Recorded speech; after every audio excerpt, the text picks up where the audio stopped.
Good morning, dear students. Welcome back to the science class. Today we are going to start a new chapter from our science book. Chapter 6, How Things Change. From this chapter, we will learn about some changes which can be reversed and some others which cannot be reversed. Solubility and saturated solution, the relation between solubility and temperature. Before starting the chapter, we need to know what is change. Change refers to the difference occurring in color, shape, size, position, or state of things around us. Every day, a lot of changes happen in our surroundings. When you keep a piece of ice in open, what do you see? You will see that it will melt and turns into water. When we add sugar in water, what happens? It turns sweet. Also, a moving bus changes its position from time to time. There are a lot of changes that happen in our daily life, like change in weather, change from day to night, state of water also changes, growing of seedling from seed, and growing of a plant from seedling, burning of fuel.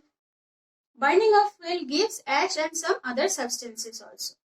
Again, when you keep an iron article in moist air, you will see a brown flaky layer on it. This change is also known as rusting of iron. Similarly, in our body also a lot of changes happen, like change in our weight or height. We can gain weight or we can gain height, right? Again, growth of hair, growth of nails, these are changes also. So all these changes happen in our body on their own. Types of changes that we are going to learn in this chapter are reversible and irreversible changes, fast and slow changes, physical and chemical changes. What is reversible change? A change in which you can get back the initial substance by reversing the action is called reversible change. When you keep ice cubes outside in room temperature, you will see that it melts and changes into water. Again, if you keep this water in freezer, the water will change into ice cubes. So this change is reversible change. Why? Because you can get back the initial substance. Now fold a paper and make a paper plane. Again unfold the paper. You will get back the paper you used. So this is also a reversible change. Now a rubber band. If you stretch it, it extends. But when you leave it, it will go back to its original form. So it is also a reversible change. Now, what is an irreversible change? A change in which we cannot get back the initial substance by reversing the action is called irreversible change. Now, we know we get cooked food from raw food. But can you get back raw food from cooked food? No, right? So it is an irreversible change. Again, you cannot get back an whole egg after breaking it. Can you? No. So it is also an irreversible change. Again, a very common example of irreversible change is our growth of body. You cannot get back into your newborn form from your grown-up form, right? So it is also an irreversible change. Now, what is a fast change? Changes that occur in few seconds are fast changes. For example, burning paper, lighting an electric bulb, you can do it in matter of seconds. So these are fast changes. Now what are slow changes? Changes that take a long time to occur are slow changes. For example, germination of seed, changes of seasons, rusting of iron, etc. All these changes can take a few hours, few months and few years to occur. So these changes are slow changes. Now, what physical changes. Physical changes are changes in which molecules present in substance remain same, but the shape, size, state or position of substance changes. Now what is molecule? Molecule is the smallest unit of any substance which exists independently. Now let me tell you a very common example of physical change. We know that if we keep ice in room temperature, it will turn into water. This process is melting of ice. Again, if we keep water in freezer, it will turn into ice. Now this process is freezing of water. Now these two changes are physical changes. Why? Because the molecules present in ice and water are same. But here only the state of water is changing. Again, after evaporation, water turns into steam, and after condensation, steam turns into water. These two changes are also physical changes because the molecules present in water and steam are same. Here also only the state of water is changing. So these are the physical changes. Now remember, most physical changes are reversible. Now, what are chemical changes? A chemical change occurs as a result of chemical reaction occurs between the molecules of substance. Thus, a new substance is formed.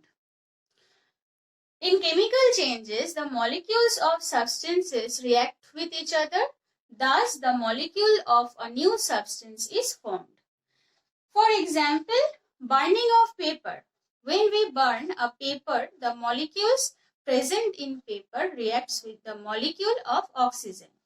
Thus, ash and some gaseous materials form as new substance. Rusting of iron, it is also a chemical change. Why? When we keep iron articles in moist air, the water vapor and oxygen present in air reacts with iron. Thus, the flaky brown layer on iron or the rust is formed. Change from raw food to cooked food. When we cook food, due to heat, the raw food changes into cooked food and thus the taste and appearance of cooked food also changes. Now these changes are irreversible also. So most chemical changes are irreversible and permanent. Now what is contraction and expansion? Expansion is the increase in diameter of a body when subjected to an increase in temperature, internal pressure, etc. And contraction is the opposite of expansion. Metals like iron, gold, silver expands and soften on heating. Thus they can be molded into different shapes and sizes. After cooling, they contracts and gets back to their original form. This expansion occurs due to heating is also known as thermal expansion. This concept is utilized while fixing metal rim on wooden wheel of a cart. The metal rim is slightly smaller than the wooden wheel. Then it gets heated and after that it can be easily fixed on the wooden wheel. Then it is cooled and contraction happen. Thus it gets fixed tightly onto the wooden wheel. The same concept is utilized while separating two utensils that fixed tightly into each other.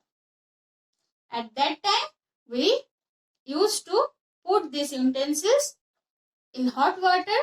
Thus, the outer utensil expands slightly and we can separate them easily. Fixing wooden handles into blades also uses this concept. Now we will learn about the next topic, solubility. But before going to that topic, we will need to understand what is solution.